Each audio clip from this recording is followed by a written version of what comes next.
It's quite possible that we're doing that. We're live. Neat Nation, what's up? We're back, ready to crush it. Welcome. Glad to have you guys here.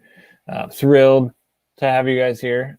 We got 39 people waiting for us to go live. So now we're live, and I'm sure that you all are as thrilled as we are that we're chatting with Matt Porter from ADHD Whiskey tonight. So I'm not gonna we're not gonna beat around the bush here. I'm just gonna add Matt to the channel here in 3, 2, 1. Yeah. Hey, it went. guys, It did almost. You worked on it. Yeah. Thanks for having me. I'm so excited. We're doing it. The kids seem to be sleeping okay. If they're not sleeping, they're at least not yelling, which is a plus. So, thank you. Matt, how many kids do you have? 74. Feels like 74, but I only have two little girls. All right, sweet. Yeah, I've got two and 7/8. We're gonna pop one out here in a few days, so we're ready to go. And Brian, you've got a handful, right? Yeah, 3. I mean, I can't put them all in my hand, but I definitely try and gather them up like a shepherd would or something. Mm-hmm. Come on here, little kiddos. Well, Nation, we are recording the pod live. I mean, this is podcast content. We will, of course, interact with you all in the chat, as we are very thrilled that you guys are chatting it up. I mean, there was lots of conversation in the pregame chat. But we're also going to go through an agenda here with Matt and have him tell us his story, tell us about the mini Glen he's sniffing from right now. Or at least it looks mini in my screen. I'm just gigantic. So yeah, it's a lot of interesting stuff. Of course, Matt is a very well-known WhiskeyTuber. He's been in the game a year and a half, but you wouldn't know it by his follower base at all. And he was crowned the world's top whiskey taster from Bardstown Bourbon Company this year. So we're going to get into that, have him tell us all about that process. We'll keep it to under 2 hours, though. 2 hours is the ceiling for this, so that Brian doesn't have to spend the next 12 years editing the content down. It's fine. We'll keep it to under 74. So if you guys are in the chat and you want us to get to your questions, happy to do that. If you want a chance at us getting to your questions tonight, because we have a very full agenda, make sure you at me or Brian so we see it. We'll be following along in the chat. If you for sure want us to get to your question, you know what to do. Throw that super chat on there. That money goes to support the channel and advance the pod. You can also support the channel through Patreon. The link is down in the show notes below. While you're down there, make sure you jump over and subscribe to Matt's channel, ADHD Whiskey. Yeah, that's it. That's all I have before we get into this. Gentlemen, what are you drinking tonight? What's your pregame pour? Well, I poured a little bit of special Canadian gem. It's called Crown Royal. Oh boy. The peach? Is it the regular? It's Northern Harvest Rye. It's an award-winning whiskey. According to Jim Murray. You're okay. Well, now you're canceled because you used the name. So yeah, it's fair. It's fair. No, I always see it and I'm like, is it any good? Turns out it's actually pretty good. I kind of like it. Awesome. Yeah, I mean, I'm curious. It's no Black Prince, but it's good. But is that Boss Hog? Yes. Oh, okay. Yeah, I've never actually had any of the Boss Hogs. I mean, it's hard to spring $500 or $450 on a good day for a bottle. Yeah, it's great to have amazing friends. That's all I can say about Boss Hog. Mm-hmm. Yeah, I did hear that. What about you? Oh, me? Yeah. I was sipping a little Eagle Rare store pick. I mentioned to Brian, I've had a bit of a rough day. I got my COVID vaccine, the first one, which was great. So I got the Pfizer. Batch 2 will come up at end of April, but my arm feels like it's going to fall off right now. I personally feel pretty good. No fever, no body aches outside of, my right shoulder. Like my right shoulder down, it hurts like crazy. And I'm a wimp, so like we've established this before. People know this. but still, like relative to other immunizations / vaccines that I've received, this one hurts worse. But otherwise, I'm fine. And then I went to the dentist today, just a teeth cleaning, but the dental hygienist, I think I may have gone by accident to a dental hobby shop because my gums are tender right now. So my tasting is not quite where I would like it. Did they tell you that you needed to lower your intake of the whiskey? No, I've never had a dentist tell me that. Thankfully, too, my family doctor is actually an enthusiast himself. So, I mean, he's at least understanding. When he asked me, how do you drink alcohol? And I say yes. And he says, how often? I say, all the time, like all of it, like every day. He's like, oh, well, yeah, I mean, there's a difference, hopefully, in most cases, between being an alcoholic and being a bourbon enthusiast. But I do drink, 7 out of 7 days most weeks. Ooh. You should. Yeah. Wow. I might just do a video on maybe the dangers of doing that. And really deep dive into. I might fire some people up, but I think it's a pretty good topic. Yeah. Don't you steal it? No, I won't steal that idea.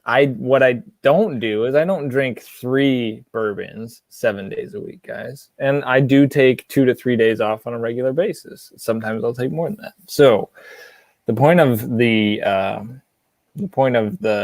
episode was not to say don't have a glass of whiskey, every evening. It was to say be smart. Be smart. I know you're just giving. And make sure that your doctor is also an enthusiast, so that they don't condone it. I get it. Yeah, you're fine. Your liver can hold up. It's gonna be fine. Brian, is that Hanson on your shirt? I'm glad that you noticed. It kind of is, or is it Nirvana? It depends on what generation you're grown up in. I would assume that no one particularly knows the old Nirvana t-shirts where they were back in the their long-haired old grunge days. So they're like, hey, cool Nirvana shirt, because they also probably have no clue who Hanson is, especially the kids these days. Don't know who either of them are. Well, I'm wearing a Hanson shirt, and I thought we were twinning for a second. Turns out wrong. We are, though. It's totally Hanson. It just also says Nirvana. That's the ironic part. Is it really? Because I didn't get that at all. I didn't understand. Yeah, I still don't get it. So if you go Hanson with Nirvana, where do you get that shirt like that, Brian? So whenever I get graphic tees, I like to make sure that they're a mashup of 2 different pop culture references. And it's like, if somebody gets one of them, I'm like, hey, kudos. If someone gets the other, I'm like, hey, kudos. And anyone who gets both, I'm like, we are now linked for life. Nice. And so it's very rare. It actually, I don't think has ever happened that someone has yet gotten this one. They just are like, cool Nirvana shirt. Yeah, because they have no idea who Hanson is. Well, and I figured it was Hanson, but it says Nirvana. Correct. Because if you look at the, that would be like a picture of me on a shirt, and underneath it says Drew P. Whiskey. Which we should do that. Exactly. Yeah, we definitely have to do that. I would wear that. I'm giving away what's it called? Your boy, I can't even. Trade secrets. No, that's not the word, Brian. I don't. You know what? I'm upset. So you interrupted my silence of thinking with something bad. It's not the first time he's done that. We can continue. Let's just do it. Okay. Well, Brian still has to tell us what he's drinking, and then we can move on. I poured a little bit of a New Riff single barrel that New Riff 15 you picked up today. Not that one yet, but it's one of the 2 barrels that I picked with Blake from Sealbox nice. a month or so back. This one's good. I'm a little bit big New Riff fan. What are your feelings on New Riff, Matt? I haven't had a lot of their stuff. I've had a couple single barrels of their bourbon, a single barrel of their rye, and I had some of the Balboa stuff. I don't know.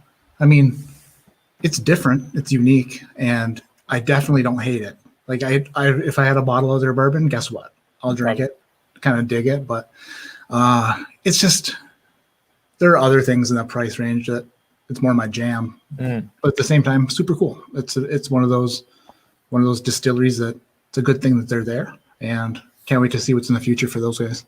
Yeah. I'm eager to taste it as it gets a little older too. But yeah, I mean, I'm not a fan generally of a lot of craft whiskeys. You know, it's hard to find the good barrels. Oh man, we're on the same page. And I mean, I get it. They have to like. Yeah. Yep. But at the same time, why would you put? I mean, there's a lot of stuff that I'm not going to try now, like in the future, because I tried their stuff now, and guess what? Absolutely yuck. Well, why would you? Right. Yeah. So it's like kind of burn the bridge. It kind of like burned the whole. Like I don't want to spend more money with even having that experience, but I probably will eventually. Yeah. Yeah. Neat Nation. And I won't name any. We're talking over each other tonight. I was going to say, Neat Nation knows that I've been tasting through a lot of craft whiskeys. And I mean, there are some gems out there, but they're kind of few and far between. There's some that'll surprise me. I've got my top two. One was a Starlight pick. And then another one was Middle West Spirits single barrel pick. And then this Polish rye from Obtainium, which is sourced, but very interesting product. So yes, there's 3 out of like 25 that I've had that I'm like, oh, this is like really good. Although there was the Boone County 6-year Weeder, that was also pretty good. Yeah, there are a few others. A Driftless Glen pick that was better than other Driftless Glen I had before. But of this year, out of the entire 100 that I plan to taste, I haven't tasted a new riff yet this year because I don't have any right now. So that's got to happen at some point. All right, let's move on. I'll send you some of this one if you're up for it. Yeah, I mean, you're gonna have to send me some of those first bottles of the Starlight picks we did that land, so you can send it with that. That sounds great. Right. Schwang. All right, Matt. You know, I think what's interesting about WhiskeyTube is people can watch your show and every week or multiple times a week, and it's like, oh, this guy's like my best friend. I know him. He's in my living room. We share whiskeys every week, but at the same time, you know, we're recording. It is a little bit of like a performance. You know, it's something we put on. We're sharing, you know, this rendition of ourselves with the world. So tell us a little bit about Matt Unwhiskified. Like what does Matt do for a living? I mean, we already know you've got a couple kids, married, but you know, how did you grow up? Did you go to college? What do you do for a living? Give us that story. Boil down your life story to like 10 minutes. That's what I'm asking. How does it go? Here's a little story all about how my life got flipped, turns up to something or other upside down. Yeah. Yeah, you're talking about Fresh Prince right now? That was the Fresh Prince reference. Or Brian would say it was like Dr. Dre, if he had the shirt, probably. Yeah, right. That's right. That's also a good idea. I grew up in the Upper Peninsula of Michigan, just in a super quiet, small town, tiny little town, extremely small town. My graduating class had like 28 kids in it or 30 kids or something like that. Nice. So it was just a real small town. Went to college forever. Did not get a degree. I just kept changing my major. This was before I was diagnosed with ADHD, so I was just like all over the place. I wanted to be a pharmacist and a teacher and business and all over the place. But no, so I spent way too much time in college and just racked up what I would consider to be one hell of a student loan bill that haunts me every single night. I fall asleep and I'm like, oh gosh, it's just terrifying.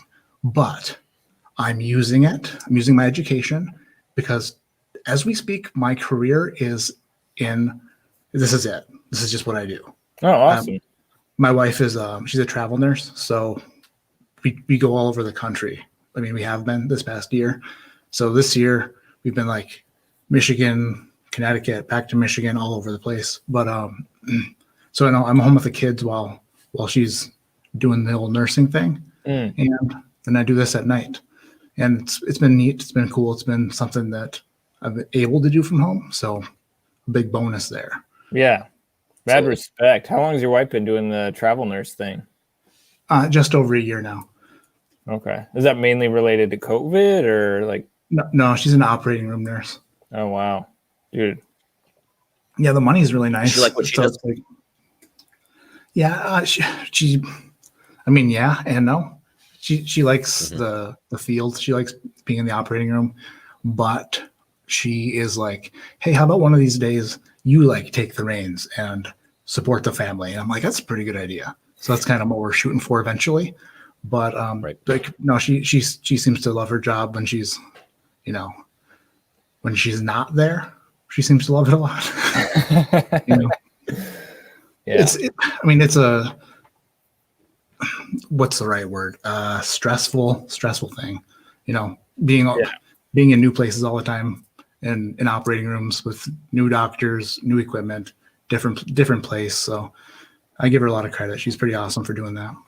Yeah, I can't imagine. Like, that's trauma. I mean, every day you're walking into physical trauma, and that takes a toll. It takes a toll on the human psyche, no doubt. Now I have half a mind to get into the tolls of trauma. I studied counseling, and so now I want to talk about that, but we'll spare everybody from that rabbit hole. So getting into whiskey then. Well, you know what, before we get into whiskey, what are their hobbies? Like what gets you jazzed outside of whiskey? Fishing. I love fishing. I haven't gone fishing in a long time though. So one of these days I'm going to start again. It's just kind of like on hiatus with the kids and what I'm doing now, because it takes time out of the day. But so I don't know if you know this, but before I had a whiskey channel, I had a fishing channel. Oh, nice. And it was called ADHD Fishing. Okay. And then I shot maybe like 8 videos or something like that. And people in the fishing community, way meaner than the whiskey community. Everyone here's so nice. And I expected everybody to be so mean, but everyone's just so nice. And it's awesome. But if you don't catch a fish in a video, they call you names. And they're like, you just wasted my time. Like, they're not nice. So. Oh, man. But, I mean, even if you do catch fish, it's not big enough. Yeah. It's rough because when you go fishing, you're not guaranteed a fish. And that's every single time. Like, you barely ever caught fish. I was a real bad fisherman, but I still liked it. Yeah, I think I spent most of my childhood, like I think I was 18 before I caught my first fish. And I'm like next to my older brother and he's reeling them in. And I'm like, come on, bro. Like can you just like save one for me? We're using the same bait here, for crying out loud. I can't land the dang thing. But yeah. Anyway, I was big into hunting in high school, college, and watched a ton of hunting videos. So I'm familiar with the world-ish, you know, hunting and fishing. They're certainly adjacent. Are those videos live anywhere? Can we watch them? If you're a member of my Patreon community, nice. They have access to them. But they're the only people. All right.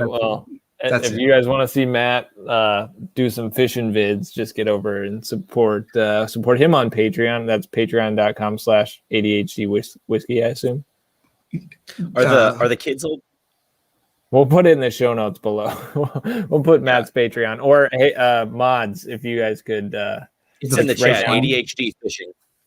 The Patreon is actually ADHD fishing, which is hilarious. Is it really? That's amazing. Yeah, and you can't change it. So it's like that's what the URL is, which is weird. Like my name is like, it's an ADHD whiskey Patreon, but the URL is ADHD fishing, which is so funny. But full disclaimer, that you can be a patron for as little as $1 a month. Those videos are not worth it. Just to let you know, they're bad. They're really bad. Bad is okay though. Like that still sounds like I would want to watch it. Sometimes bad is good, you know?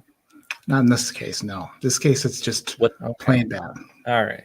What this collab reminds me of, so getting like the nature side of the fishing, and then Drew always talking about Neat Nation. I was thinking about this earlier today about, did you all ever watch the YouTube videos of the nature walks? The guy who went on nature walks, everything was neat. Yeah, that's good. what I think of about this collab right here. Yeah, this collab is neat. You should look it up after this or tomorrow or something like that. It's just I forget what his name is. His name like Thomas Picklebottom is what his or something like that is what he called himself, and he would just go and talk about all the neat things in nature because he thought nature was so neat. Yeah, just Google nature walk. I'll drop the link here in the chat for the folks. I mean, obviously don't watch this right now, but copy it into a new window, and then you guys watch this later because it's definitely worth your time. And there you go. If it's bad, then I get to send you something terrible that you must watch, just as a warning. That's how we play the game. That's good. It is bad. But I mean, it's a funny bad. It's like, yeah, it's, that's what I'm talking about, the fishing, but I don't know what your intent was. If you went into it with your cadence of speech that you carry in your whiskey videos, then I'm sure it would be amazing.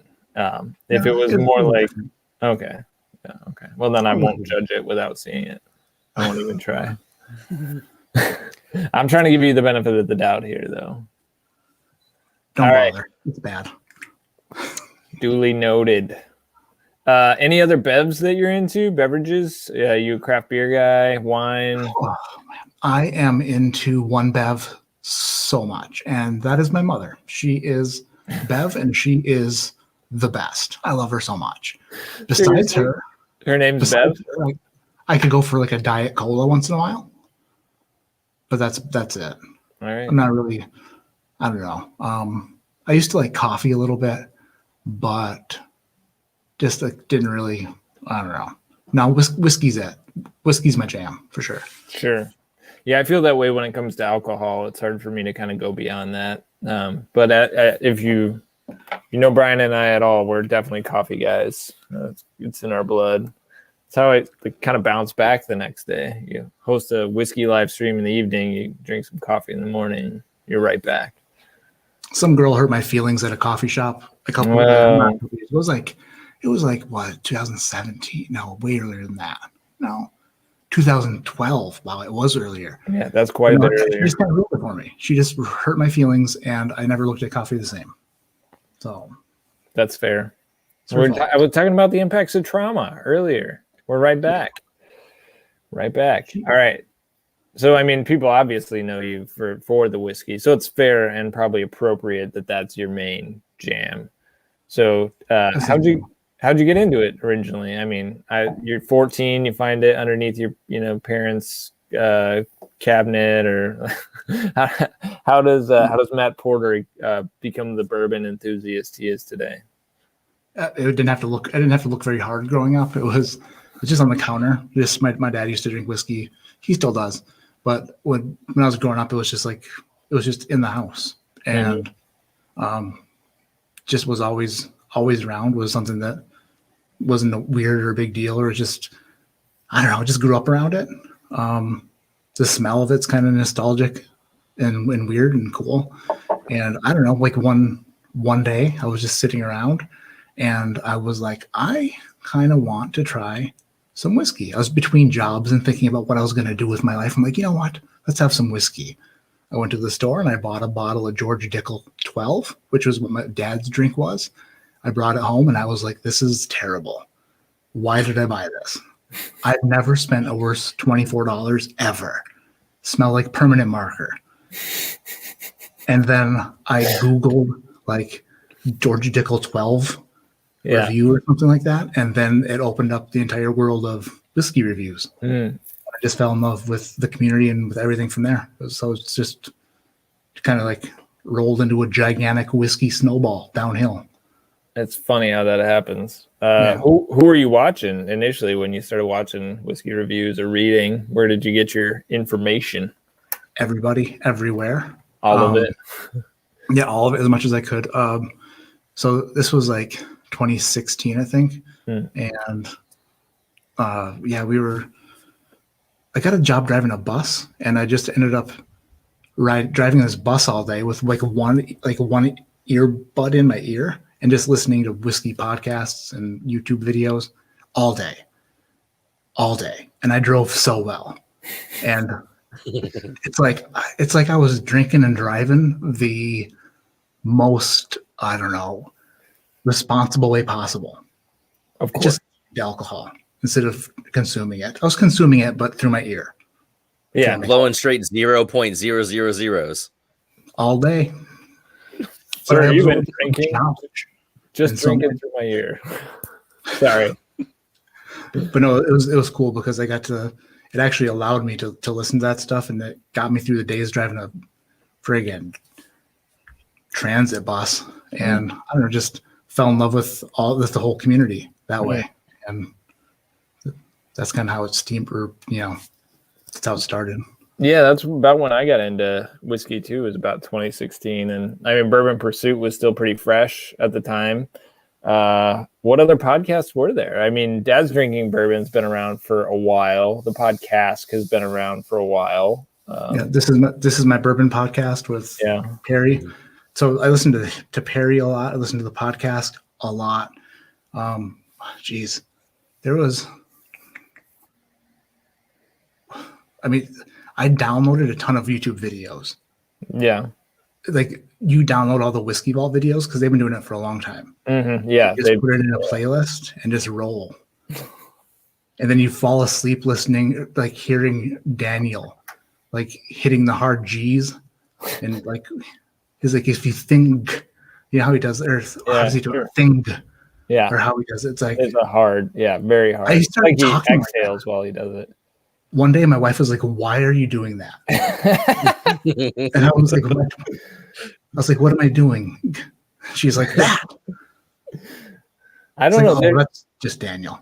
There's an allure when somebody has a very interesting way of speaking that you're just like, oh, I kind of like that. It's weird, but I kind of like it. I mean, when Brian and I got on the feed here before we went live, before you came on, I just started like doing a little Matt impersonation. And Fred Minnick is kind of that way too. Fred has a very distinct way of speaking. I don't particularly want to sound like Fred, but I can sound like Fred. But yours is nice. You've got a pretty badass Fred impersonation. I've heard it, and it's good. Hey, thanks. I've seen Brian do me, but you have one too. Let's see it.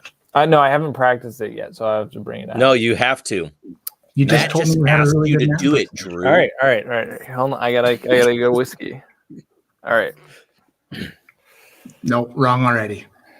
Boom, failure. It's a terrible impression. I'm not even. I know you're not a big weeder guy, but I'm not. So why would you do it?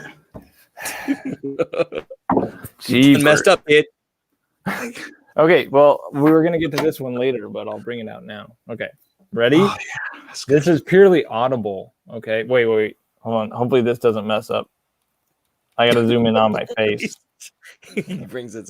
Yeah, where's the auto zoom? Where's the slow scroll in? Come on. Amateur. I don't think I can actually zoom it out. I think my button is purely a zoom in button. So I may have just ruined this. But anyway, here we go. Some people just zoom in better than others. Yeah. We're just let me do this. Okay. So we're going to move on. Before we started, you said that this was very structured and we weren't going to get off topic a lot because it's a podcast format. And in my head, I said, Drew P., you have no idea what's happening. Well, America? I'm going to get there. No, you didn't. You definitely didn't. It's the timing, okay? I've never been judged so much trying to do an impersonation. You know what? I heard you had a good one so far. No, I didn't claim that. I don't even think Brian said that. I thought my Fred impersonation was good, but I haven't done a Matt impersonation yet. All right. Jeepers. I'm going to hold on just a minute. All right. Now he's gone. I'm bringing him back. No. What are you doing? Put him back on. All right. Now he's gone. Or he at least blocked the camera. I can play that game too. Yeah. Okay.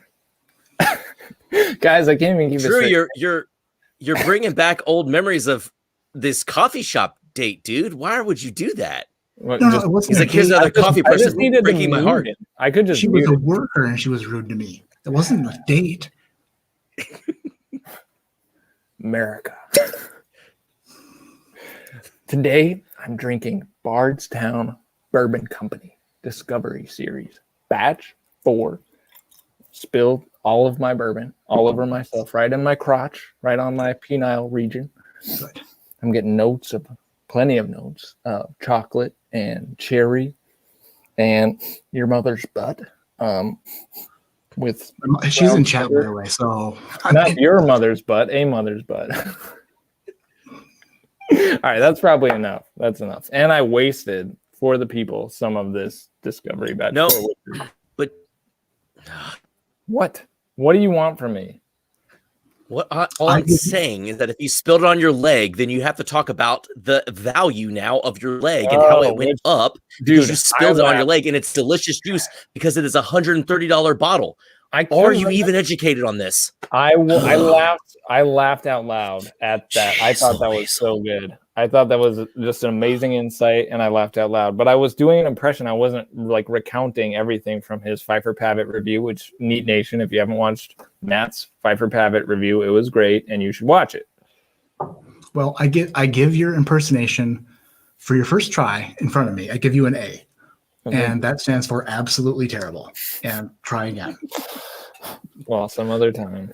Thank you, Matt. Appreciate that. I still love you, but thanks. Stick to the mimic. Your mimic's pretty good. Well, I have not practiced yours, so we'll get to it, and I'll work on Dan and Sean too. Though Sean, I think will be very easy to impersonate. Oh, just be annoying. You know that. It's not that hard. Yeah. So impersonations aside, do you do any impersonations, Matt? Do I do impersonations? Yeah. Have you done any on your show or otherwise? This is a mess. This is really a mess. I mean, like, not really. I mean, I've pretty much killed the Kill Shot song with Eminem. Killed that. So I impersonate Cisco, the thong song. I impersonated him one time. So terrifically. Well, other than that, I don't think so. Somebody probably could correct me if I'm wrong, but I don't know. I don't think so. Got it. See if I can get this. Wow, I just keep going in further. Oh, there we go. We got lucky at reset. Yeah. All right, I just gotta get this dialed back in. So again, you're listening to videos, podcasts, all that information. So you talked about that in 2016. So here we are, just turned from 2020 into 2021, but you've had your IG handle for 2 years. You've been doing videos for like a year and a half. What made you decide I'm going to put myself out there in the same way as all the greats that you listened to and watched? So when I was started drinking whiskey and listening and watching stuff, I started to enjoy it a lot. And in the back of my mind, I always thought it would be cool to do it, but I didn't necessarily, I don't know. I had planned to do it, but for a while we were living with my in-laws, my mother and father-in-law, and it wasn't something that I was going to be able to do in their home, which it'd be weird to be like, "What's up?" and then guess what I'm going to start doing in your home. I mean, since then, I've gone back there, and now they know that's what I do. And I'm like, make room for me. Make room for the Whiskey King. And they're like, what did you call yourself? I'm like, you heard it. And they did it. So nice of them. They're the best. But I had to wait till we got our own place. But as soon as we moved out of there and got our own place, it was time and ready to roll. But no, I had a lot of people telling me like you should, and just I mentioned it, and then like Dan and Sean from the Bourbon Junkies, they gave me a lot of support. Mr. Michael Klein, Destination Bourbon, he gave me a ton of support. They're like, just do it and kill it and rock it out. And I just started filming myself and just try to get better each time. Yeah. Do you find it hard? Because one of the things I've been doing it 6 months, not even. And it's hard to come up with something to say that hasn't already been said. Can be, so like you have a very unique way of being on the WhiskeyTube, and I mean that in the best possible way. Please take it as a compliment. Like your videos are fresh and they're interesting. You're authentically funny. Like, how did you dial into your personality on YouTube, or did you just try and be yourself? Like, this is just who I am and this is what I do. You're looking at it. It's funny because the things about my videos that a lot of people love the most are the things that my wife cannot stand. So she'll be like, if it annoys her, then people are gonna love it. So I don't know. There was somebody was working with some of my videos, and they were showing me like things they were working on, and like all these parts of the videos that they had cut out. I'm like, oh my gosh, Carissa hates when I do that. Every single time. It was funny, but no, it didn't start. My wife's always been a nurse, like since I started this, and I have to shoot these at night after everybody's asleep. Mm-hmm. And since we're a traveling family, we've been in several different housing situations, but typically they're very small Airbnbs. So I'm shooting a video, and then like 5 feet on the other side of the camera is my wife's bedroom, and she's sleeping. Oh. So that's where the talking quietly came into play. Yeah. Because I can't even do it. I feel so weird raising my voice. Now it's just the way it is. But I've never been in a situation where I could. It's always be quiet.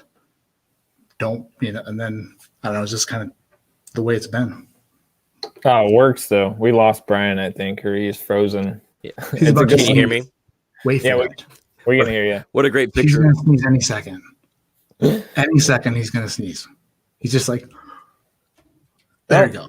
Yeah, and he blew out the camera. I'm fine. I'm chilling. I'm coming back. I'm getting set back up. Anyway, I'm trying to work quicker about it now.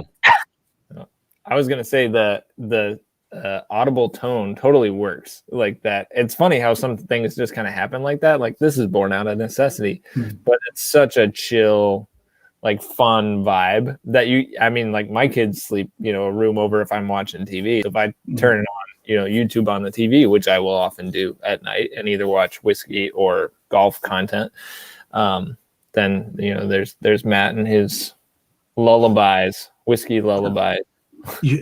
Some of the comments I get though, before people watch, because some of them are way worse than others. There are some of them where I'm just like actually whispering. Yeah.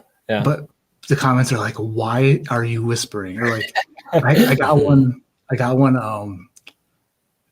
Shit! It was 2 days ago, I think, and the comment was like, "Say it with your chest.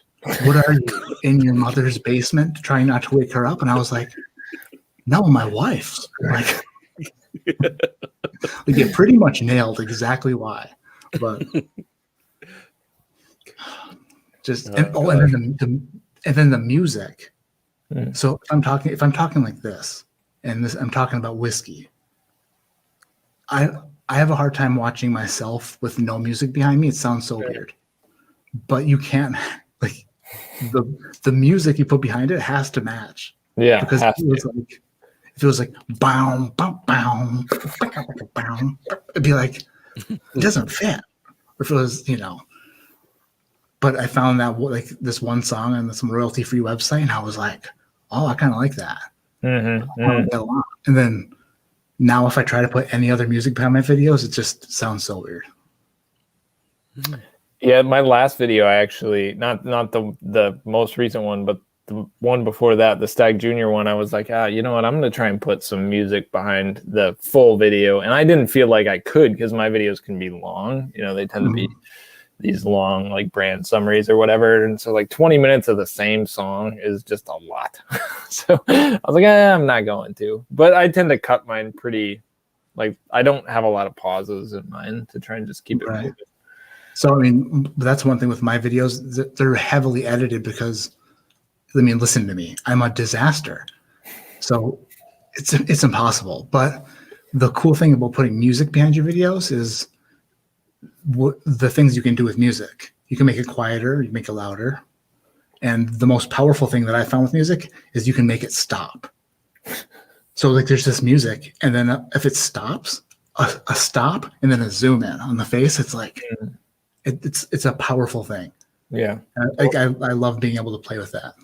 So yeah, your comedic timing is pretty awesome. And yeah, for somebody who claims to be a disaster, I'd say you've had a lot of success in the WhiskeyTube / whiskey tasting verse for somebody who's a disaster. I don't think anybody else would call you that. I mean, maybe your wife, but none of us. I wish I could show you where I'm sitting right now. It's bad.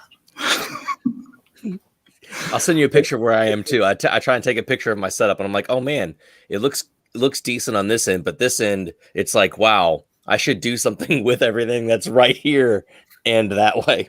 Shouting into the void. You make it look good, Matt. Hey. Yeah, that's the hardest part with moving so much.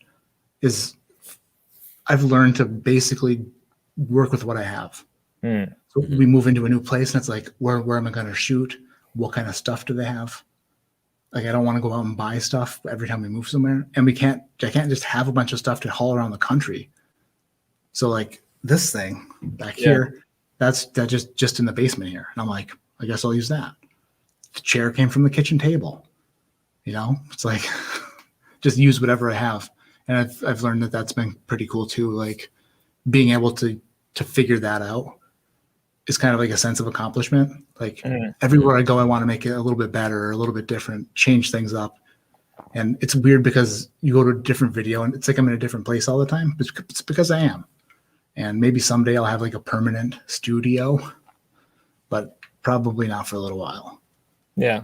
Well, I think that's awesome. I mean, that you hack it together, like that's amazing. And I've found that the WhiskeyTube community, well, maybe they might appreciate quality, which your videos, the audio is always amazing and the focus is always amazing. They're also really gracious. Like if you're saying something that's like helpful content and meaningful, then, and the audio kind of sucks a little bit. Like one of my biggest videos was, here's what I bought on my Kentucky trip. And the audio and the actual like visual quality of that one absolutely sucked. But people like that content. And they're like, whatever, you know, nobody gave me crap for it. So it's a gracious community for sure. So in all your whiskey ventures, if you had to try and quantify the amount of American whiskeys you've had the pleasure of tasting, what would that number be? Because mine, like I'll say, mine's probably pretty modest relative to some other whiskey tubers. So Brian's probably far supersedes mine. Wait, you want me to put a number on how many whiskeys I've tried? Is that what you said? That's what I want you to do. Yeah, I want you to throw an estimate out there. Wow. So when I was training for the World's Top Whiskey Taster stuff, I was hand delivered so many blind flights. And there were always stuff I haven't tried. I mean, hundreds and hundreds, for sure. I don't know how to put a number. I'd have no idea. But I mean, lots. I'm starting to think of how many bottles I have, and then how many bottles I had before that I don't have anymore. And then, geez, yeah, I wish I could just ring that up in my head. I wish life was like that, where you could be like, life, how many whiskeys have I tried? And it's like, I'm glad you asked. I've been following that number. Here you go. And I'd be like, that is so amazing. And then I'd be like, how many men has my wife slept with? And it would be like, I don't know if that's a great idea. And I'd be like, just tell me. It'd be like 0. And I'd say, thank you. I mean, Siri can do it. Why can't life? So yeah, I mean, I think I'd be in the, in probably more than 500, but I mean, like with people who've been, they've been around the block a few times, it's like, there's gotta be thousands. And if you're just like, I don't even know, like, and I'm curious to know, we'll get into that Bardstown training. I want to hear like what you did, or like what you were trying to do to sort of prepare for that. We'll get into that in a minute. Sure. Brian, you had a question here really about, Matt's focus on, or lack thereof, of allocated whiskeys. Why don't you ask that question? I mean, it's a little twofold. I'll ask the question, but I feel like part of our conversation just kind of maybe speaks to it, or like it could answer itself. But it's kind of a twofold question, I guess. So the first one, and one of the things that I talked with Drew about that I just found really impressive when going through like your top whiskeys of the year and a lot of the videos you have, is that it didn't seem like you talked about a lot of allocated whiskey. And I know you've made like some comments like on the King of Kentucky video where you're like, I'm not cool enough to get this. So, but somebody, thank you for the sample. So like, right. I was just curious, is there a reason, and not a reason like, oh, it's because no one sends me samples. It just doesn't seem, I don't know. It just doesn't seem like Matt and allocated whiskey necessarily go together. You like have these great experiences with everything you have. And I don't know. I just want to hear more about it. Oh man, Brian, you should read. I mean, comment section, every single video is like, I can't get that. Like everything's allocated. I mean, right. There's levels to it though, I think. So it's like, there's the King of Kentucky. That's not going to happen. Right. Like you're not going to get that unless you get like super lucky or somebody. Then you go down the line, there's like the BTAC stuff. Or there's Pappy. Like Pappy, guess what? Never seen it on a shelf. Don't know anybody who would sell it to me. And I can't afford it on the secondary market. I've tried it and I've enjoyed it. But like what good is that for people? So then there's right. BTAC. I literally I've never walked into a store that I frequent or that I've been in more than once that's had it on a shelf. I can't get it. There's no way. So like at the end of the year, I'm trying to make a top 10 video. What am I going to say? My number one is a 1 ounce sample of King of Kentucky I had, I think, because that day I loved it a lot. It's basically just what I can get my hands on, and what's available to me through whatever means necessary. But the allocated stuff is it's hard to get. Oh, but let me say this: if I had a connection, and this behind me was all like incredible, crazy, just craziness, like people look at that and they're like, Matt, that is crazy, because a lot of it's really hard to get. But if it was like the next level crazy, I'd probably go there. I'd probably, humble flex a little bit, maybe, probably not, but I would for sure. And I feel like I might, I want to revisit this. Well, no, I'll ask it now, then we'll transition in. So just to throw it out there, again, saw you had the King Kentucky, and I remember the one where it was it Elijah? Was it Old Forester and George T. Stagg? What was it that you kind of had? What all was in that head to head? Oh, was it just like there was a Kentucky Owl versus George T. Stagg? There was one of those. I don't remember. I remember there was George T. Stagg, the 2019. Either way, it's slightly relevant. I was just curious of all the things that you've had. Yeah, mm-hmm. I was just curious of all the things that you've tasted. Sure. If there are some whiskeys that stand out above others, it doesn't even have to. It's again, it's kind of twofold. If there are whiskeys that stand out more than others, regardless of accessibility, and then sure. If there are things that to you are unicorns, things that you're like, I would love that. Mm-hmm. Well, let me preface this by saying that when you first get into the world of bourbon hunting and drinking bourbon, you hear about all these things that are like the unicorns, the hardest things to get, and everybody loves them so much, and they're so impressive. So you start getting what you can get, and you start drinking what you can drink, and then you work your way up the ladder, and you end up with like an Elijah Craig barrel proof. Let's say you got a C920, you off the shelf at a local store, and you pour it, and you're like, "This is the best thing I've ever drank. It's amazing. What the heck is this?" And then you're like, "I've never had a George T. Stagg, but like the hype behind it is insane. So it must be like 10 times better. It must be like, I can't imagine that experience." And then you try it and you're let down because like the diminishing, what's it called? I'm not that smart. Law of diminishing returns. Right. Elijah Craig barrel proof is ridiculously good. It doesn't get much better. Like mm-hmm. It's just, you can't have a more powerful experience. Things are better, but it's like, why? Like, why? Where's the measurement for that? Yeah, the value, the dollars you have to invest and the time you have to invest to get those more highly praised versus what you have to invest to get Elijah Craig barrel proof, at least right now. And with that being said, I would take a 14-inch machete and put it through Brian's face of the handsome guy on his chest to get a King of Kentucky, because I want one real bad because it's so good. Yeah, it's a weird deal, man. The line, you know, I've got some good stuff on my shelf, you know, that I've been fortunate to score, either through trade or just off the shelf here around Milwaukee through some pretty aggressive hunting, like some near obsessive. And you know, I've done about as good as you can do in the Milwaukee area, but still, there are things that are just like, oh, I want that. I want it. But you know, there's also that, well, why? And I like the way you kind of phrase it there with the Elijah Craig. Why?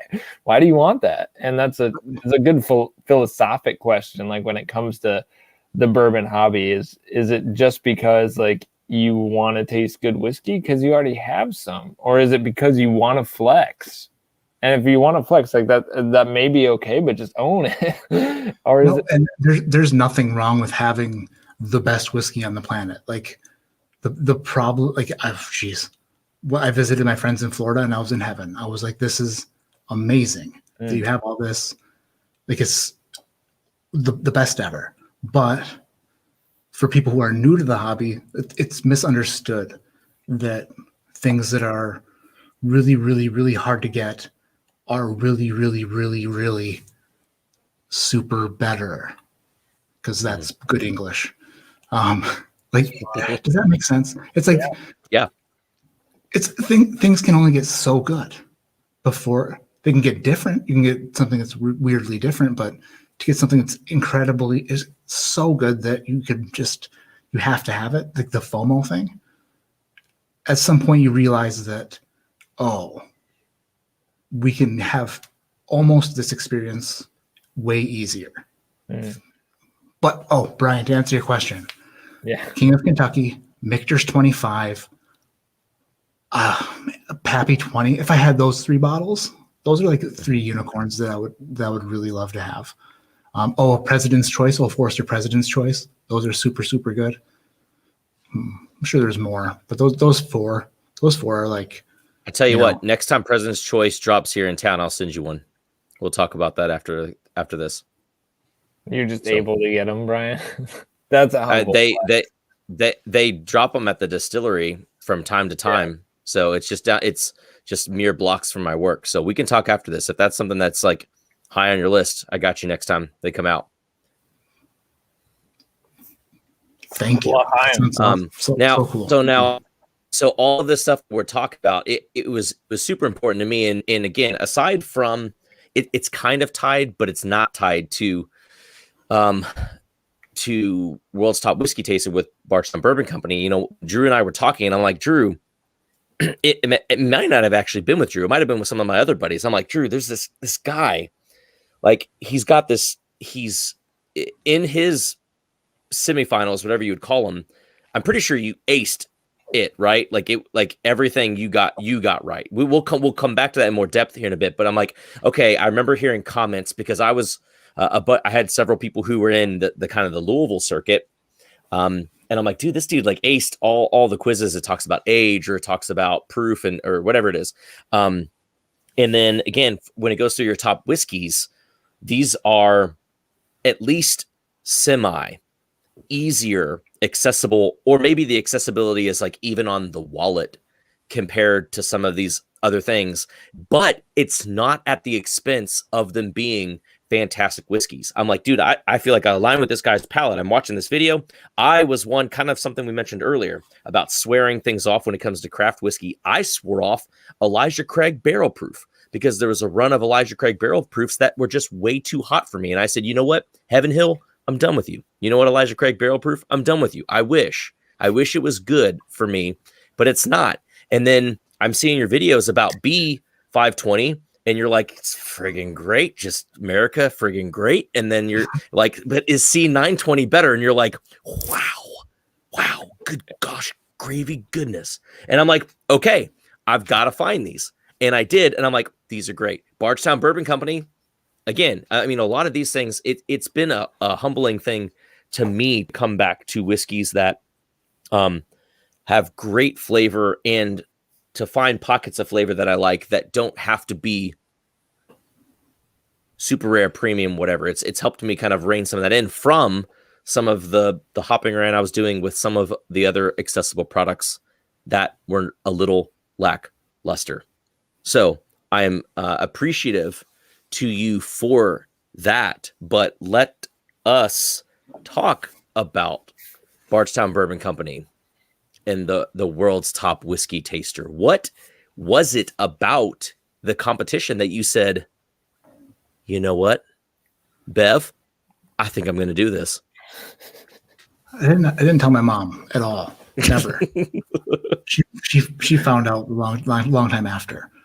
But no, I don't even remember where I saw it, but I saw that it was a thing, that they were doing it, and I said put a 1 minute video together, and I never in a million years thought I would move on to any sort of round or anything, but I just was like, what the heck, why not? You know, if you don't, you know, you got to play to win, and I played, and I won. Scared money don't make money. That's what my buddy says. I don't what? He says scared money don't make money. Scared money? Yeah. He's probably if you don't, you gotta pay to play. Well, something like that. It's like a terrified 20. Yeah. I'm definitely gonna make sure to omit this section from the podcast right here. Well, you didn't drop his name. No, not because of that, just because it's just another Brian thing that it doesn't make any sense to anybody. All right. So yeah, play to win, do it. So walk us through the process, Matt. Like, cause I mean, I wasn't even aware of the competition until Brian's like, oh yeah, that thing. I'm like, oh, what thing? That thing. Like, oh, okay. Let me look into this. So how'd you hear about it? And then, when it comes to the submission video, which I think was the first step, like just tell us your story of nothing to something here. I just went down in the basement and I bought a bottle of Discovery Series 2, and I shot like a 40-minute video for a 1 minute entry. The editing was a biatch for sure. Big time bad. So hard. So I sent them a 2 minute video, twice as much as they wanted. And I don't know, it's just me being me, right? I mean, my entry video was basically me pulling a cork out of a bottle saying America and talking about how it smelled like freedom, and basically that I was the okayest whiskey taster that I knew, but I thought that I could be the best, and to bring it on, like, let's do it. Uploaded it, and it was like a couple months later, I got the notification that I was going to be in the regionals, and I was like, scared money don't make money, so let's do it. I remember when the submissions ended, and I was browsing the tag, and I showed your video to my wife, and I said, this guy's gonna win it because he's got the personality, he's got the it. Everyone's got to find that it girl, and it's you. Thank you. Yeah, that use of scared money don't make money just kind of proves get that it factor. That just hit me, man. It was just so well done. Like, you just take it and use it perfectly. That was so good. Like, I don't mean to stroke your leg hair, but that was so funny. Like, that got me. Well, be prepared, man. All right. So that semifinal round, that was a live stream, yeah. For the folks of Nation who may have not caught that, tell us what that was. Like, what was the dealio? What did you have to do there? Well, so they broke it up into regions. It was, I think there's 10 different regions they had, and we were living in Connecticut at the time. So actually, I made my entry video in Michigan, but I knew we were moving to Connecticut. So I told them I was living in Connecticut. And Nice. so then the regionals were actually supposed to take place in DC at, what the heck is the name of that really, really great whiskey bar in DC? Jack Rose. Yeah. Yes. So it was supposed to take place there. It's supposed to be in person.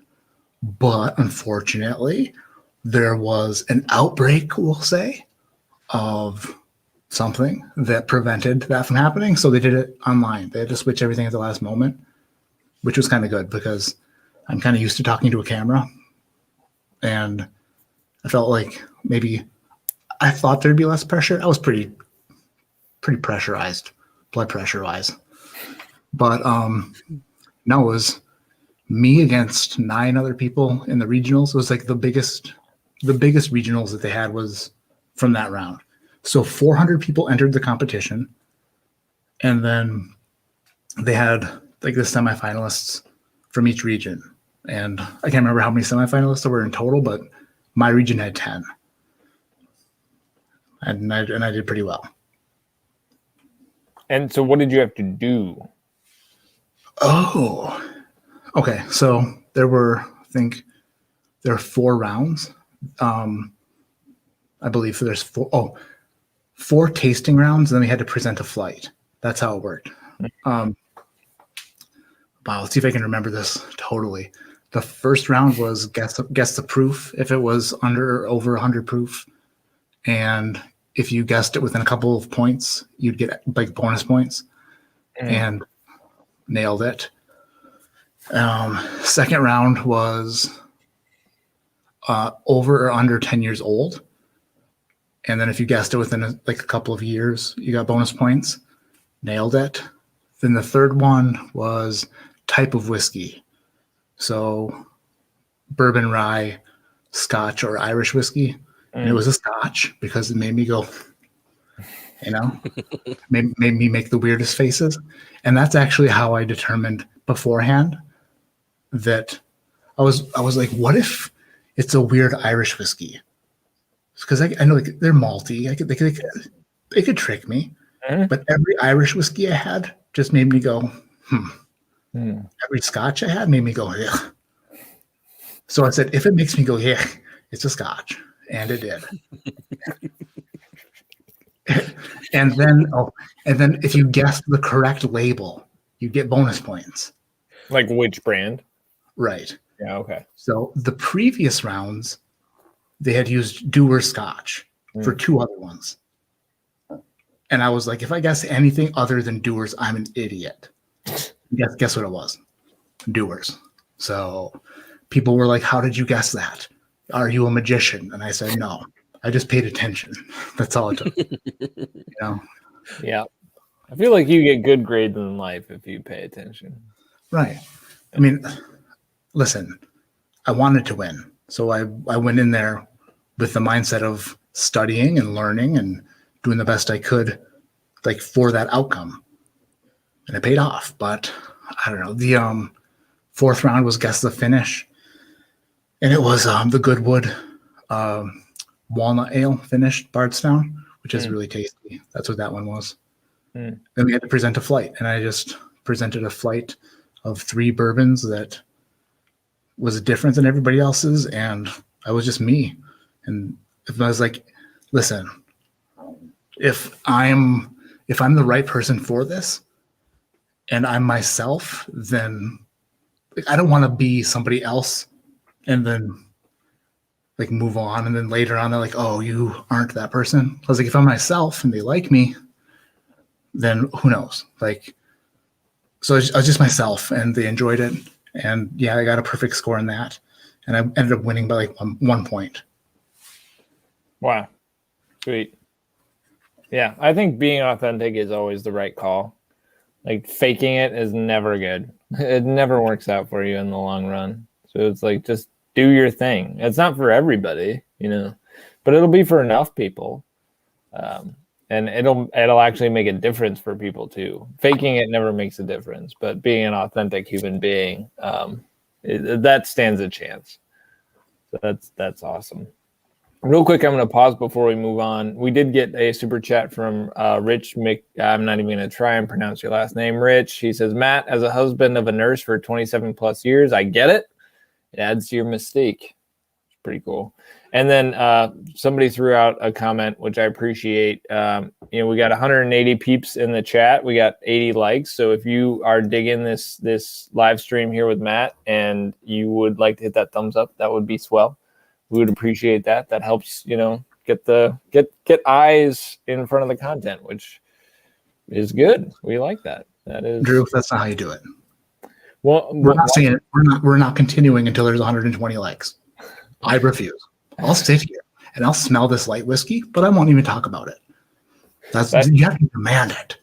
I try to take a more passive approach, but I like that. I mean, because Matt is here, and I mean, our whole shtick tonight is that we need to talk to Matt. He said he's not going to talk anymore until we get 120 likes, and they are accelerating, and that would be lovely if you guys would give us those 120 likes. You would be very nice people.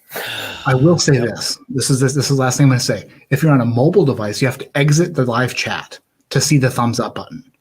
So you exit the live chat, hit the thumbs up, and then come right back into the live chat. We won't do anything for the next 10 seconds. All right. We're going to go silent for 10 seconds. Ready? Okay, go. Dead air is never good. It's probably not good for the people who are like, I'm here to listen to you talk about whiskey. Yeah. It's nonsense anyway. We're at 120. We can start talking now. That's good. All right. So, I mean, Bardstown is an awesome company. Like, my respect for them is just accelerating pretty rapidly because the quality of their product, the quality of their brand, the quality of their story, and the quality of their space is dope. They have got a rad facility. So what was that, the aura of that final round like there at Bardstown Bourbon Company? It was weird. Well, COVID, that didn't help, but no, it didn't. But it was nerve-wracking leading up to it because I'm like, this is like one opportunity that I'll never have again. So how about you don't get sick like right beforehand? You get sick like 2 weeks ahead of time, you're screwed. So I was like, don't get sick, and I didn't. And so that was good. But we just walking into the hotel there, and they've got like stuff that's like, welcome to World's Top Whiskey Taster. And I was like, this is just the weirdest thing. I've never been in a situation like that. Normally I walk into a hotel and they're like, why are you dressed like a bum? Get out. And I'm like, it's the Days Inn. And they're like, we don't like your kind here. Sorry. But no, they were very pleasant. They're like, although you're dressed like that, we'll still accept you. And please use a stairwell because you'll stink up our elevator. And I was like, I totally get that. But it was cool. They took really, really, really good care of us. Like, I've never been treated like that anywhere. They were like, it was lovely. They were the best. And everyone was so nice. I'm sorry, man. I can't stop laughing. You're just too good of a storyteller. Man. Whew. All right. So it was lovely. It was great. They did a great job. Like, we had cocktails the first night. I just need clarity. Well, you already did. It was already broken conversation. I can stop laughing. Anyway, we're going to get back to it. What was your question, Brian? I was just trying to figure out whether it was Bardstown that was treating you so well or if it was the Days Inn that was treating you so well. That's all. Oh, I didn't stay at the Days Inn. I'm talking about just like normally if I were to walk into a Days Inn. Gotcha. Because I get it if I walk into like the Four Seasons looking like I look, they're like, no. But when you go into like the Cedar Hills Crusty Inn, and they're like, why do I have to deal with you tonight? Don't touch my bell. Keep the pen. Right? Burn the sheets.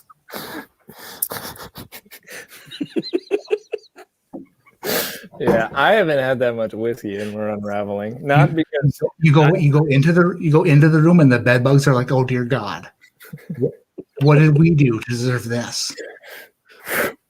All right.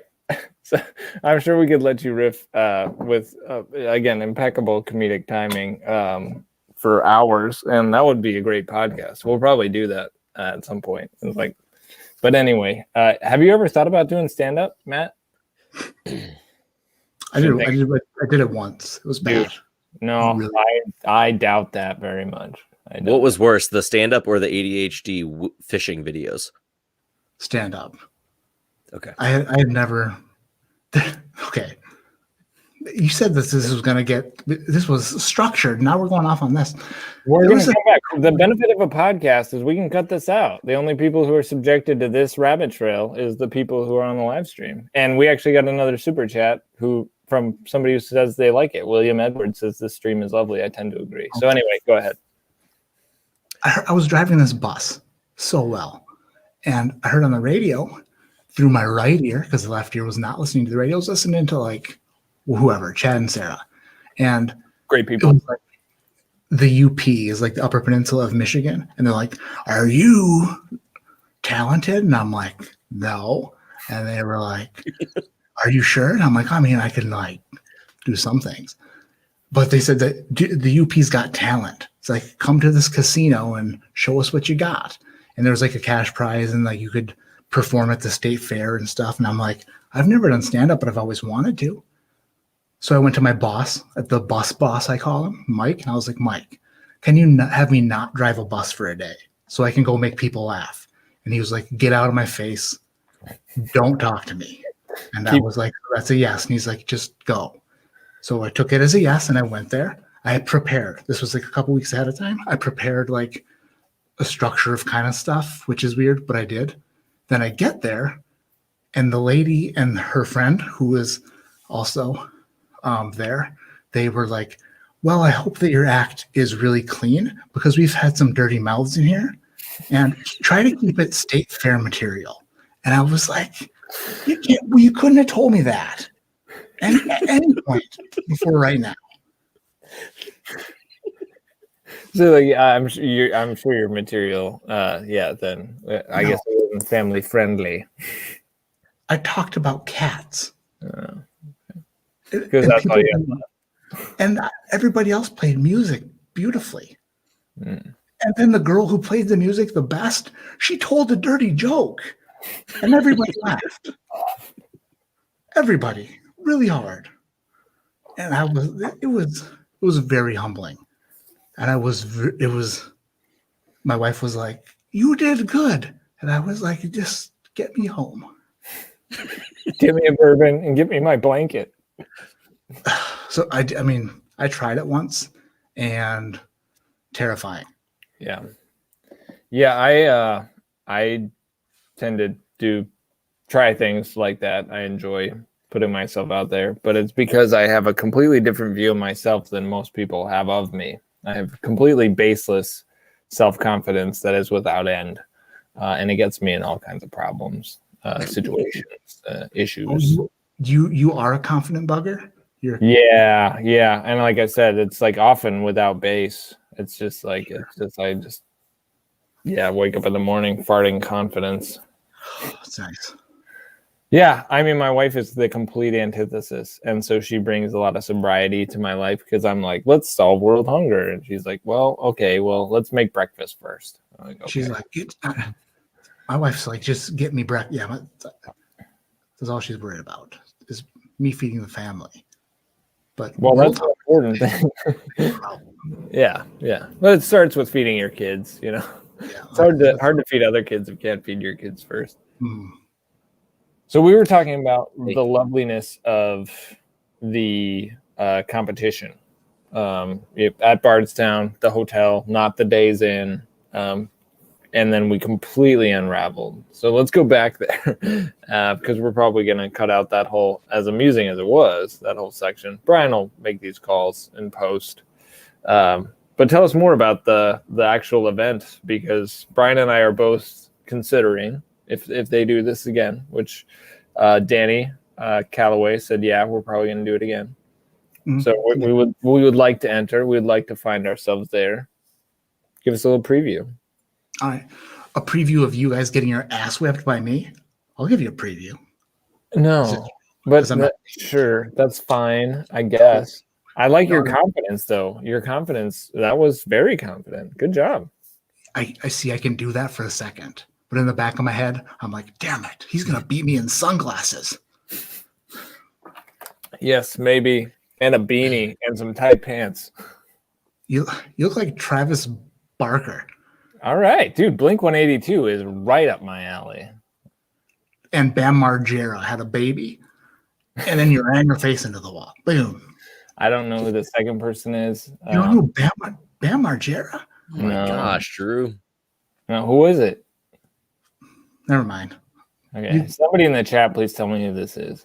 You would beat me at World. Don't tell them. Don't tell them. That's chat. But no, they're doing it again this year, and they're doing like in-person like casting calls.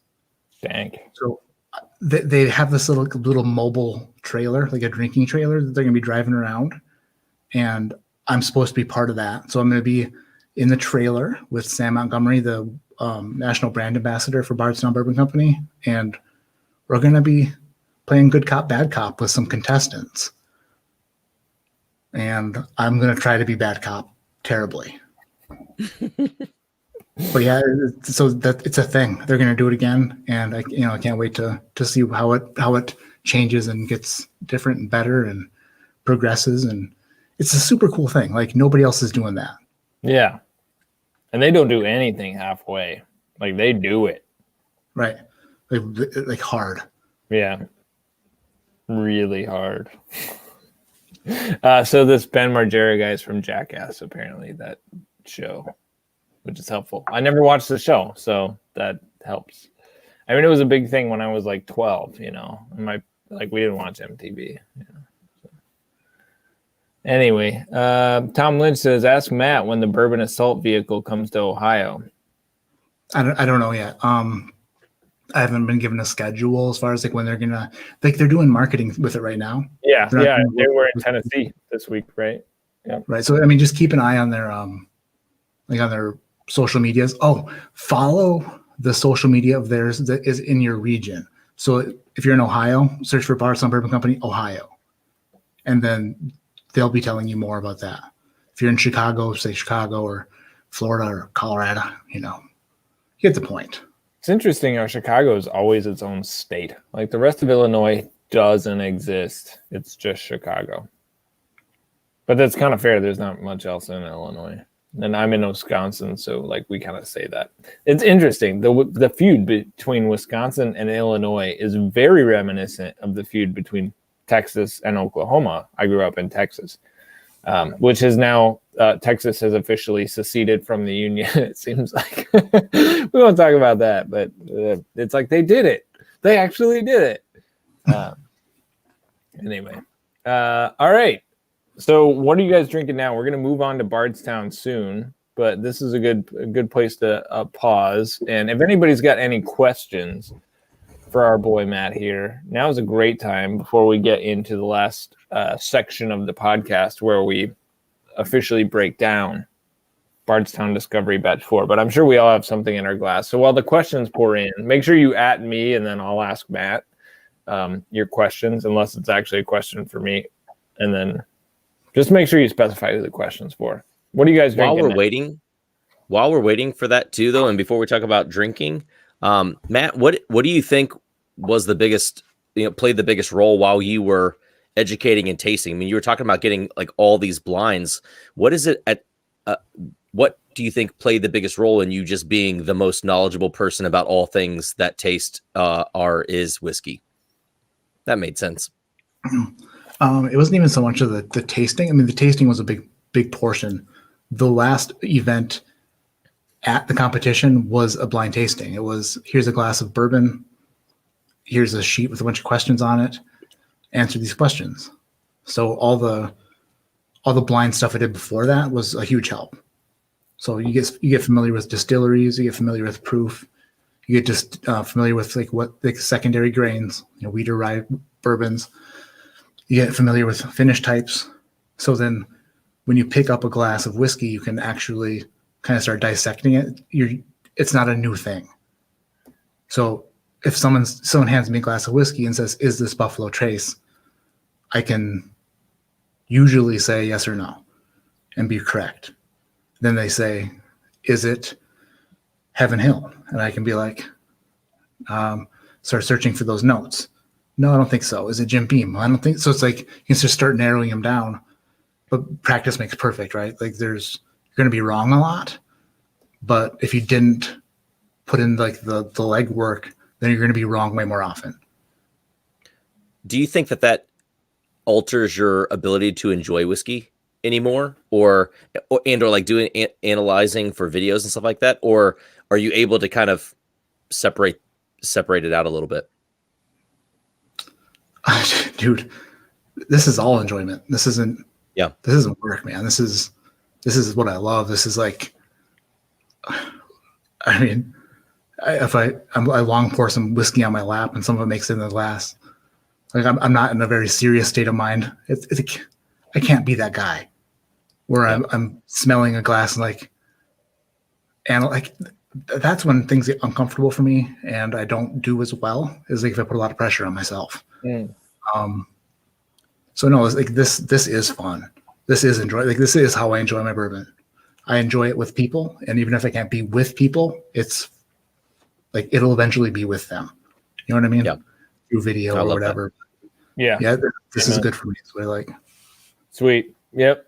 I definitely echo that ethos. When Brian and I were chatting about starting the Entry Proof Pod, I said, listen, this is my hobby. I started the Droopy Whiskey channel like to bring vitality to my life, not to start another job. So just so we're clear, like that, it's like we're going to do it because it's fun. That's what we're doing. And of course, Brian was right on board with that. I didn't have to convince him. All right, let's hit a couple questions here. Brian Hunter threw a super chat, and they kind of kicks us off here. He says, do you like to cook, Matt? Yeah, yes and no. It's hard when you have like a 3-year-old and a 5-year-old. It's like you can't just make a dinner. You can't like put effort into making yourself and your family a great dinner because you bring that dinner to the family and it ends up on the floor and it's disgusting and it ruins your night and you eat it when it's cold. So it's like off the floor. You know what? I used to enjoy cooking. It's just right now. It's just like let's get everybody fed, kind of thing. Yeah. But I can see myself like smoking some meat one day, or like learning a lot. Like it's something that interests me for sure. Making a good meal, absolutely. Yeah, nice. Alex asks, do you prefer Discovery Batch 4 or Pfeiffer Pavitt Reserve? They're totally different things. Totally different, yeah. No doubt. It's not like, it's apples and oranges. The Pfeiffer Pavitt is really good. It's not something that I'm going to drink every day. Not that, you know what I mean. It's like an occasional thing where it's like, oh, that kind of sounds good, but it's really good. Mm-hmm. The Discovery 4 is like, that's my jam. Those are the flavors. That's what I'm looking for. It's ridiculously good. If I had to pick all bottle, I'd pick up a Discovery because that's what I like more. But like I always say, try it before you buy it. You might go the other way. Yeah, that Pfeiffer Pavitt is delightful. Did you say Pfeiffer? No, I said Pfeiffer. Okay, I did because someone said I was pronouncing it wrong, and I was like, that's just because I sound stupid. I don't know. It's PH. That makes a sound generally. That's right, unless it doesn't, right? Unless it's like Heifer, like the P silent. Jeez. Could happen. I don't know. It's wine. I don't know wine, so I'm going to pull up here. Luke says, question for Matt. What's on the agenda for you to do with Bardstown in 2021 after bringing home the W? So we're doing the World's Top Whiskey Taster in person, like through like the bus, you could call it the trailer. So we're doing the in person casting calls. I am let's see here. In May, I'm going to the Stave and Thief Society for the executive executive bourbon stewardship is what it's called. So I'm going to take that class there and get my certification there. That's all thanks to Bardstown Bourbon Company. And then this is cool. There's a lot. They're doing so much. It's so cool. But the thing I'm looking most forward to, I think I could say that, is I get to make my own blend with Steve Nally, the master distiller there. So they saw like the outpouring of support that I was getting, and they were like, "Let's do it." So me and Steve Nally are going to blend a bourbon or a whiskey, and it's going to be for sale in their gift shop. Yeah, Brian, you're going to have to get me that, dog. I can't not have that. For sure. I need it. So I mean, it's the things that they're doing for me. It's incredible. They're such an awesome company, and I'm not just saying that because I won. Even if I didn't win, like the experience was so cool. If you're out there and like you think that you kind of want to enter it because you just never know. I mean, I won somehow, so things can happen. They're doing really cool things for me. It's awesome. But with that being said, if one of their whiskeys sucks, I'm going to say so. They're not paying me to give them reviews. They're not paying, like, if I don't like it, I'll tell you. You can always, I don't want to come off as that guy who's like pumping their stuff and telling fakes. Just, if I don't like it, you either won't hear about it from me or, I'll tell you. So that's all about that. Yeah. Yeah, it's important to maintain some authenticity in your taste assessments. Like, even if you're getting fed some cash, if you can't deal an honest review, then it's like, well, like, this guy just keeps like telling me craft, like every craft whiskey is good. Like, really? Because I've had a lot of craft whiskey, and like I possess a general skepticism. And if I know generally our palates align and you tell me something's good, then I'm gonna be like, oh, okay, cool. Yeah, no doubt. But if everything is good in your mind, it's gonna be hard for me to like trust that I should, go with your recommendation here. So and that's the other thing too, is I'm not on the payroll. I don't get there's nothing like that.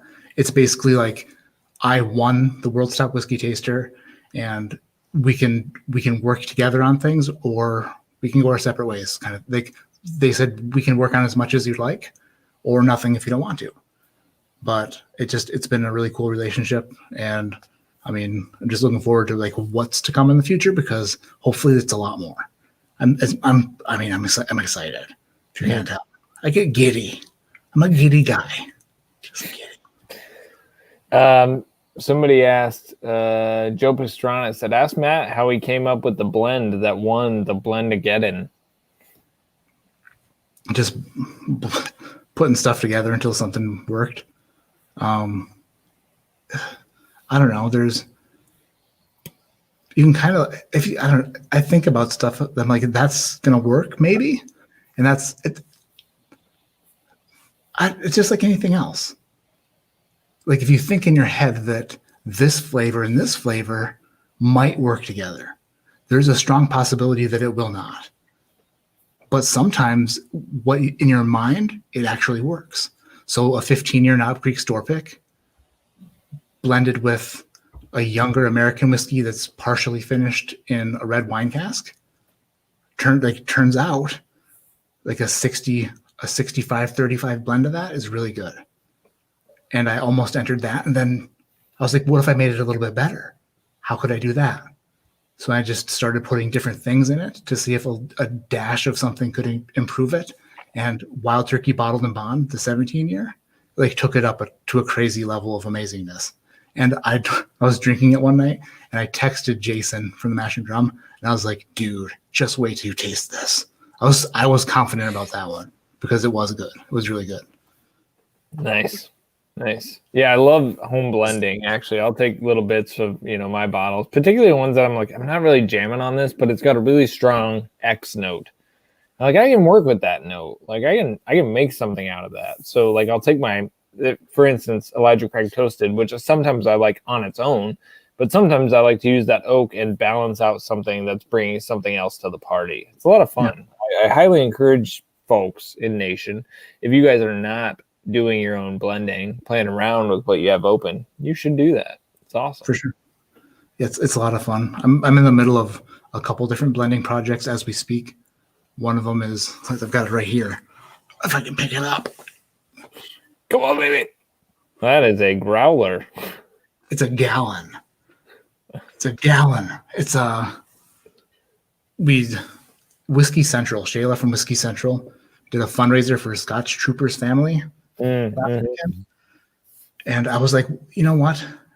Like maybe we can raise another $50 or $75. Like we'll auction off like a home blend of mine because some people like dig it. Just like the idea of it. Well, it was like it went past that, and it turns out that someone was willing to pay $400 for one. Oh, dang. And then 3 other people were like, we'll also pay that amount for one. So now I'm like, what am I going to do? Like, I said, of course I'll do it, but it needs to be special. It needs to be good. So it's been a lot of tinkering and thinking and figuring out what's going to work. And I don't want to ruin a gallon of whiskey. So it's like, you know? Yep. Yeah. Sweet. All right. Well, you guys ready to get into the Discovery Batch 4 taste-a-thon here? Yeah, I think so. Oh, Joe. Let's do it. What's the is there any update on Discovery 5? Do you know? Or is that a not converse about thing? No, we can talk about that a lot. It's let me see where I put this thing. Yeah, America. Thank you, America. One of the things that World's Top Whiskey Taster came with that I was working with Bardstown on is they said that I can help or be part of the blending team. Nice. So I sent all the stuff, all the ingredients, you could say, for Discovery 5, their newest one. It's good. That's good. Should I do it? Good luck, man. Godspeed. Oh, yeah. Okay, that's the last time I do that. Yeah. Have you measured your best distance for the long pour? I'm upset with myself right now because that was Yeah, it was a mess, I'm sure. You're gonna have to lick that up. Matt, I'm sorry. You might not know about my abilities to edit, but I cannot fix that in post. No. We'll handle it in post. Yeah, no, dog. Anyway, right. I don't even know what I was talking. Oh, Discovery 5. They sent me all the ingredients for it, and then they basically do a blend again at the distillery for Discovery Series and Fusion Series. So they have a team of people who all blend together a blend, and then they taste through them in a tournament. And then the best one wins. And so somebody at the distillery, they don't have a master blender. They have basically a culinary, their culinary team, their restaurant team, and their distillery team. Those are the people who all submit blends. And what I heard yesterday was basically their inventory had switched at the last minute. So the blends that everybody put together were no longer able to be used for Discovery 5. Oh, so they had to come up with a blend on the fly for it. So they said it's really good and that they can't wait, for everybody to taste it. But unfortunately, the blends that were submitted weren't able to be used. They probably just told me that to make me feel better because mine probably sucked. Or things. Doubt it. Yeah. This Nation, I see someone said, where'd he go? Sean said, I have to pour a glass of number 4 now. Yes, if you have Discovery 4, pour it now. We are getting it dizzy, and then we're going to talk about it. We're going to sip it. We can sip it all together. Let's bring the community here, guys. So Tom says, my impression of Matt was so bad. I mean, I have to go back and watch it, but be aware, Nation, I didn't practice that one. Like, you can't just ask me to impersonate somebody spur of the moment. Like, the first time I even like was playing around with Matt's voice was like in the we can and we did though. Can and we did. And you but didn't. I feel like I'm not giving a fair shake here as an artist. But whatever. How would Fred Minnick be Fred Minnick reviewing my YouTube channel? Sure. Okay. Oh, yes. Fred, by the way, I love Fred. I love Fred a lot. He's I love Fred. He's you do a very good impression. All right. I gotta find what he would say. So let me bring it up.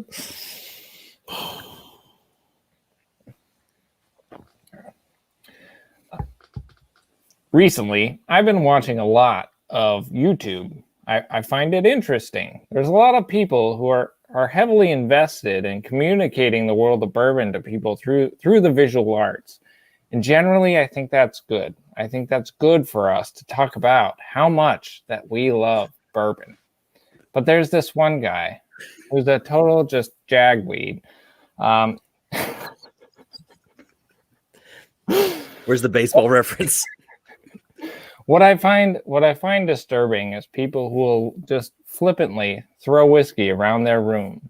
They're not valuing all of the work that went into producing these barrels of whiskey that your mother, your father, your grandfather's father's uncle's mother worked to produce for years and years. And this guy's just chucking it, and he's like dripping it all over his balls. And I just don't think that that's really what the producers had in mind when they aimed to bring bourbon to you, people who would care for it, not drip it on their balls. Oh my gosh! And Fred loves me too. We're buds. Good. I've not met Fred. I think I'm the only one in this live who has not. But you could call somebody on the phone and they just be like, they probably think it was a bad connection or he was on speaker or something and just sounded off. But you could probably pull that off. That's really good. Well, thanks. I can give you Ryan from Bourbon Pursuit's number. You can call him and say, "Hey, Ryan, it's Fred. I got a new number," and just see how long you can go with them. Nice. That's a good idea. Oh, man, this one's so good. Yeah. All right. So, off redneck impersonations aside, yeah. So, I mean, I think we've tasted this on a podcast, the first entry proof podcast episode. You've tasted this on your channel. So how do we want to break this down here? Because I feel like it's different every time you give it a snort. Mm-hmm. So you can't just pull back on your previous notes here. But we got to break it up too, because we can't groupthink this either. How do we not groupthink it? I don't know. It is hard. I guess we should just do one word. Go in a circle. Each person say one word, and you build a story that way. Yeah, start on the nose. Everybody says one word. I like that. I like that a lot. Brian, you start since it was your idea. A glazed donut. That's 2 words. I'm already messing it up. 2. It can be 2 if it's a whole. If it's a single idea, 2 words is fine. A single noun. Are we going clockwise or counter? We can go clockwise. Counter. So I would say, I'm ready, and he's probably not going to say what I would say. So go ahead, Matt, and then I'll say something. Counterclockwise. The Bun candy bar. I don't know a Bun candy bar. That's interesting. Google it. You probably have seen one. Okay. It's not very appealing. Not a lot of people grab it off the shelf. Yeah. Okay. I was gonna say. So I'm gonna. I can only say the noun. We'll come back to it. But in Nation, you know what this means. Use the Drew P definition of this. When I say dank wood.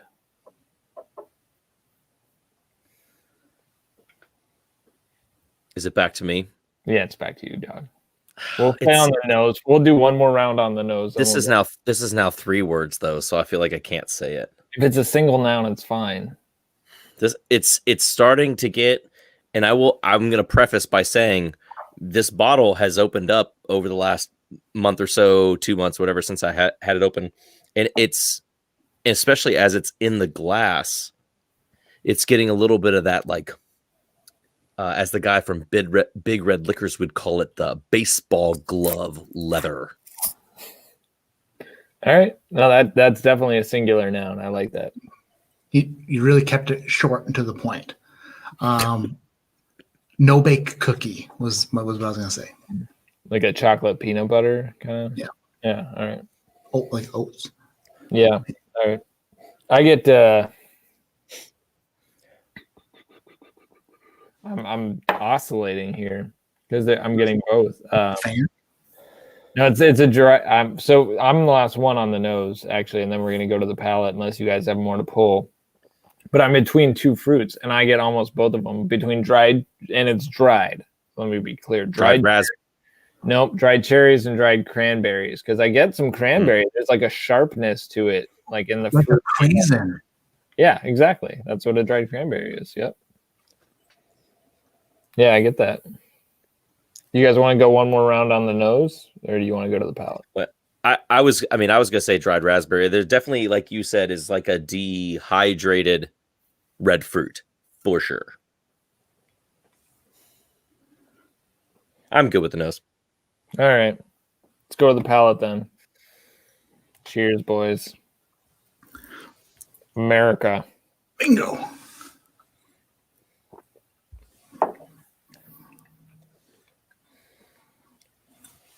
All right. One noun and or one word. The heck. The heck. Yeah, it's pretty good. So that doesn't count though. Good doesn't count. Brian, you're up. Peanut butter.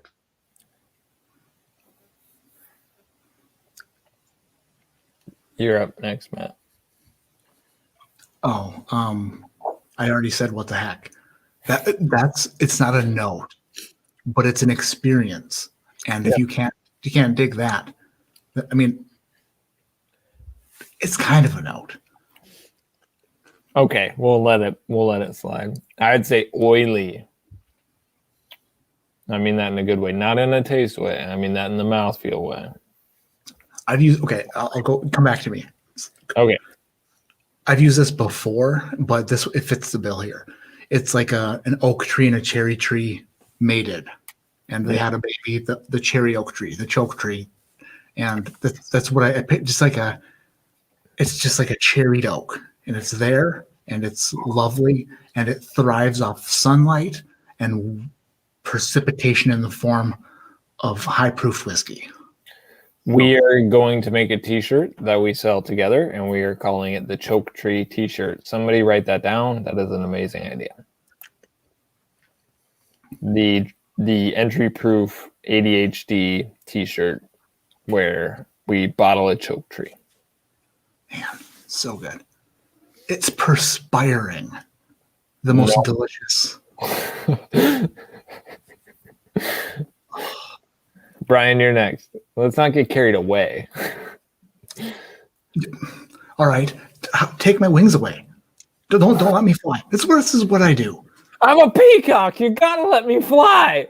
Exactly. He's like, let's not get carried away. Now. All right, Dr. Drew. Geez, sorry if I'm getting out of control. I'm trying to land on exactly what it is because, again, when I had first opened the bottle, it was a little bit more dark toned than I thought. Like there were more chocolates. The fruit was a little bit like dark cherry, but now there's like a sugary berry of some variety. I can't pin it. It's sugar, like sugar plum or something. It kind of reminds me of Christmas. I don't know. Have you ever had a sugar plum? Nope, but it reminds me of sugared plums. That's fine. Like, a plum covered in sugar. I get that. So I get like that I was on the nose that dried cranberry, and it's not as punchy, it's not as acidic as a dried cranberry. So I see what you're talking about with the dried plum. All right, it's my turn, I guess, since Matt's already dropped a couple.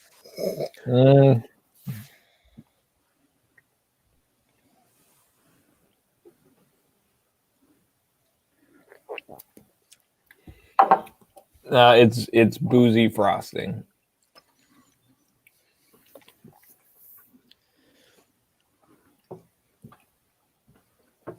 The sweetness, it's not as well. I'll stop because we're not going in depth in our descriptions. We're giving these pot shots. Let's go one more round on the palate, and then we'll do one round on the finish. So everybody's got to pull one more note out on the palate. A brown sugar Pop-Tart put inside of a toaster made out of oak, and you cranked it all the way up to its highest setting, and you kept your finger on it, and you kept pushing it down, and then when it popped up, you were like, just doused it with just glorious bourbon, and that's as I can't just say a word. I think we're done with the palate. I think you killed it. I get some Pop-Tart and strawberry Pop-Tart. I get you. We've talked about red fruit. We've talked about frosting. And then for as sweet as it is, and while it has the oak, what I appreciate about this and like some other pours that I think take it to like that slightly next level, it has a little bit of like a grassiness to it. Like, I don't want to quite say earthiness. It's like this clean kind of grassiness that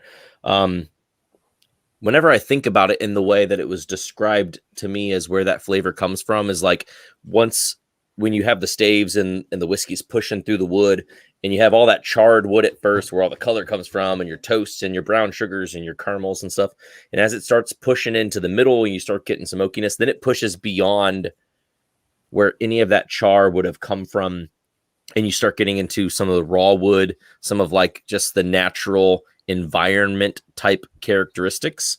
And that's what like a boozy bird's nest.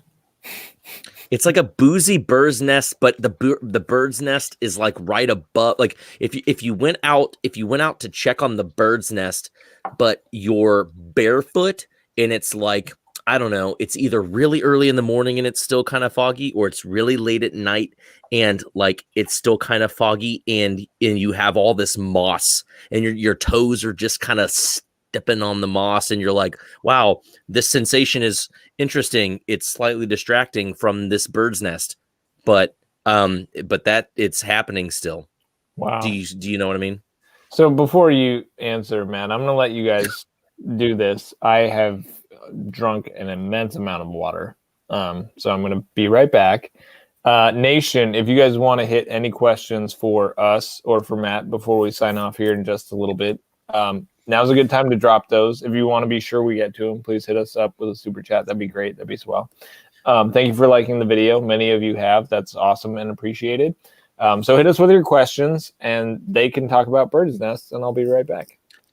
Not even about bird's nest, Matt. I do have a question for you because and you may have talked about this either on Patreon or on a video. You reference a lot of various candy bars. Do you love candy bars? I used to go to the store. We go to the store to pick up dinner, and the store was a half mile from where we lived in the country, so it took 30 seconds to get there. I'd pick up dinner, pick up the ingredients, and I'd get a king size Butterfinger on with it. Of course. I didn't need a king size Butterfinger, so I'd eat it before I got home, like in the car, and then I'd get inside, and she would be like, or we would discover that I had forgotten an ingredient, and that may or may not have been intentional. Guess where I had to go? Back to the store. Absolutely. King size fast break. Let's do it. Hide the evidence. I love candy bars so much. What would you say is your favorite candy bar? Is it you say you get Butterfinger? Is that your default? Is that your favorite, or is it just accessible and your mind just says I'm going Butterfinger? I mean, Butterfingers are great. I love Butterfingers a lot. Reese's, oh man, Reese's are so good. Like the Nutrageous or, oh, geez, there's so many. I'm not a huge Snickers Now this fan. This is a polarizing question, so feel free to answer it if you want to or not. What are your thoughts on whatchamacallits? I love them. I haven't had Right? one No one ever thinks about them. No one ever talks about them, though. Right. Same thing as like a score bar. I love score bars too, but it's not like at the top of anybody's list. Right. And yeah, that's just one thing I thought of. I didn't know if you had rankings of candy bars. If candy bars in reference, if some of them were more of a negative than a positive. Obviously, always slightly positive. What I missed? We're talking about candy bars. We lost 10 viewers while I was gone, guys. What in the world? Oh man, it's been fun. Any other closing notes on the Bardstown before I get to some questions that have undoubtedly come in? The Discovery 4 it's ridiculous. It's so good. That's right up my alley. That's something that, okay, you can sip whiskey and then you're like, I love this. And then you just continue on. There are some whiskeys that you take a sip of and then it just kind of takes over. And that's all you're doing for a few seconds is tasting that. You're not thinking about anything else. All you're doing is enjoying the experience. It's an experience whiskey is the way I look at it. It's so good. And even though, like, what the heck isn't a tasting note, it's kind of like that's a whiskey that'll make you say that and stop and enjoy it really for a bit. Yeah, I completely agree.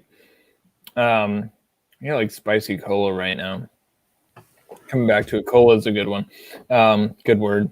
But when Brian and I neither one of us had this, and we're doing the pod with Danny, and we're coming off of Fusion. We start with Fusion. And then he hits us with this, and we just kind of looked at each other like, what did we just have? I don't think either one of us was expecting that level of like, oh my gosh, that was remarkable. I feel like I caught I thought I caught a video where maybe you were talking about some of the sourced stuff, but I remember seeing, obviously Doc Swinson's on your list. Discovery. That includes also some of this 15-year juice was on your list. Have you tried other products of this stuff besides those? Let's see here. I have a bottle of Old Soul 15. I think that's got to be the same stuff, right? Yeah, it's got to be. So there's that. Do you like that? Yeah, it's not. I mean, the Doc Swinson, the batch I had of the Doc Swinson was just better, but I know that those vary quite a bit. Like these are small batches. They come from different barrels. They're going to be different. So, I mean, it's just because one of them is really good doesn't mean the next one's going to be. So the one I have is really good. Old Soul is also really good. So think about this. If they have like a super extra amount of this 15-year mystery distillate, that's just like been aged. It's like vatted and tubbed or whatever you call it. Like, thank you for that. Absolutely, right? Absolutely. Like, what a great problem to have. Like, oh, here comes like William B. Not a Scammer's like brand new label that he's selling on Facebook only, and you're like, you know what? I know that that's going to be good because I've had several of these 15-year varieties before, and I trust him. Even though his name is suspect. It's fair. All right. I will say the oh, go ahead. No, go ahead, Brian. I was gonna turn right. So if you have anything, I was just gonna talk more of this 15-year stuff. I know that you tried batch 6. Batch 6 is delicious. I would say if you like more of, which I think you do, a little bit more of like the brown sugar and caramels, you would probably love the batch 9. The batch 9 was super delicious. I like Old Soul. think the Old Soul 15 is very good. It's a little softer, but I put it in a blind against the 3 Doc Swinson batches that I had at the time, and the Old Soul won. So that was kind of cool for it to kind of sit on the shelves, at least here in Louisville. But yeah, we keep going. All right. I'm getting flack on the chat for my bladder. It's because in pretty much every chat when we go over 2 hours, guys, I can't tell you how much water I drink. Like hydration versus dehydration. You know, I'm team hydration here. Like hydrate or die. So I drink water constantly throughout the day. So I pee constantly. I'm sorry. That means that I have to get up and go in the middle of a live stream. So that's it. That's the end of that. Matt dropped a super chat and said, how many candy bars can Drew eat? I'll leave that for Nation to answer. That would be interesting to get some feedback, given that Nation knows that I am a quote unquote delicate flower. It's probably not very many. It's probably very few. I would probably vomit if I had very many. Like, well, I won't. I'll spare you guys. Bottom line is, I have tummy problems. It's part of my deal. It's part of the package. So, am I proud of it? No, I'm not proud of it. Am I ashamed of it? No, I'm not. Drew, I wish it was different. I haven't told anybody this, but I'm in the same boat. I also have tummy problems. It's huge. Gigantic. It's real big. It's a big problem. So people will ask, so I cannot take credit for my trim physique. It is because I literally do have tummy problems. Like I'm joke about it here, but like I literally can't eat very much. It's like because but it's fine. You know, it's whatever. You know, like, oh well, this is a terrible problem to have. It's like it's whatever. We all have things. So Tom Lynch says if Droopy Whiskey says he can eat 50 candy bars, Drew can eat 50 candy bars. Mullet head. I'm not even sure what that means. But maybe the confidence thing. Oh, maybe, but I guarantee you I cannot eat 50 candy bars. JD says Droopy Whiskey likes candy bar or likes coffee bars. I'm can't even follow this right now. I do like coffee. Yeah, I'm lost. But all right, that's all I got. Either of you guys have anything to share with Nation here before we sign off? Any parting thoughts, closing remarks, homily perhaps? No. It just takes me a minute. Yeah, sure. I feel if we let you sit long enough, you're gonna drop some genius on us here. No, it's all bad. It's always bad, for sure. You know what? Just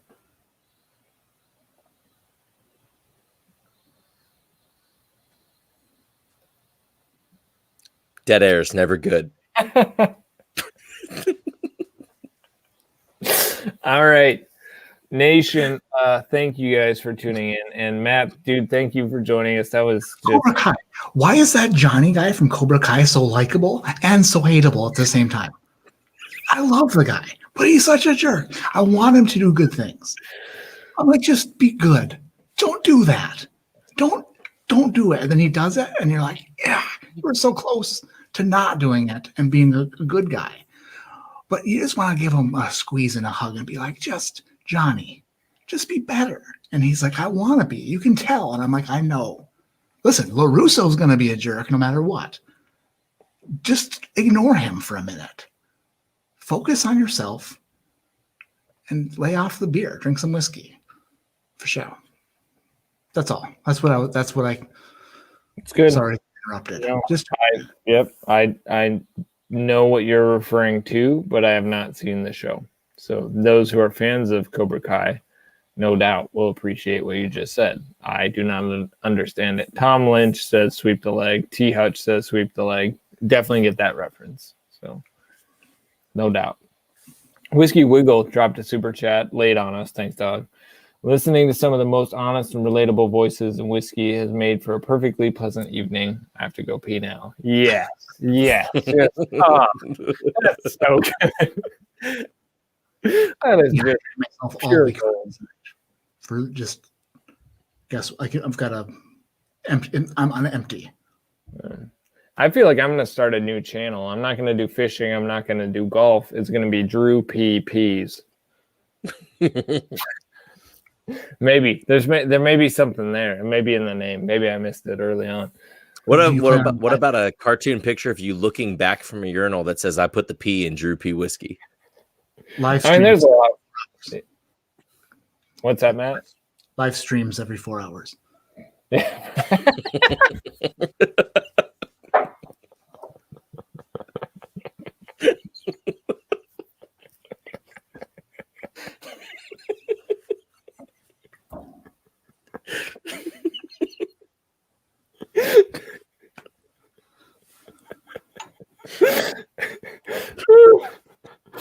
Do you guys get it?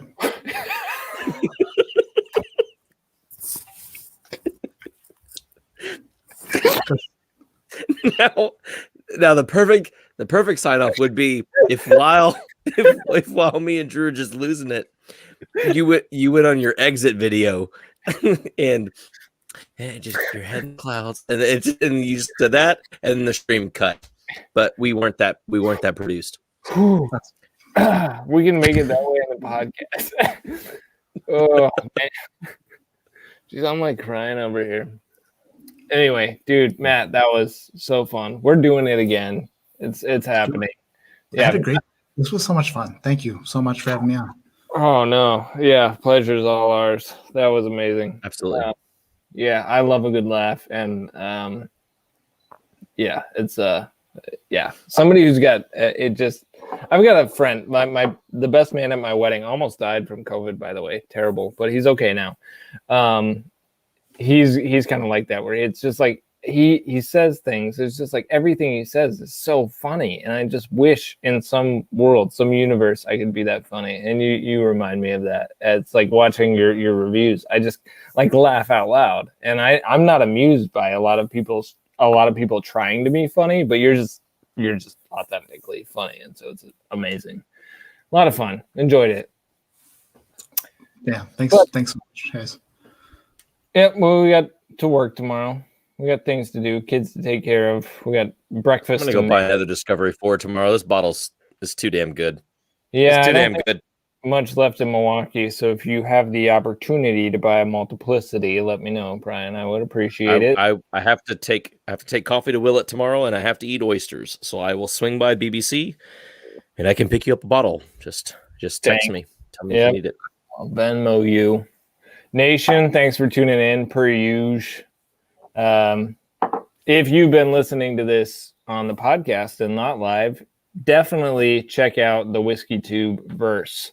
Check out my channel at Drew P. Whiskey. You can check out Matt's channel at ADHD Whiskey. Lots of good content there to keep you busy on many an evening when you're just like, hey, what should I do? Well, you should watch some pretty dank whiskey content on YouTube. We got you hooked up there. Definitely check out any episodes of the Entry Proof podcast that you guys have missed. There's plenty. And if you want to support the channel, if you want to support the pod, just go to patreon.com/entryproofpodcast. That's where you can get some bonus content that Brian and I have been dropping. And you can also get access to our barrel picks, or what I should say, first access to our barrel picks for now. It's the way to do it. Everybody, thank you again for tuning in. Thanks for hanging out with us. Thanks to Matt. It was awesome. We'll see y'all soon. So stay healthy, stay safe, and remember to keep it neat. Cheers, guys.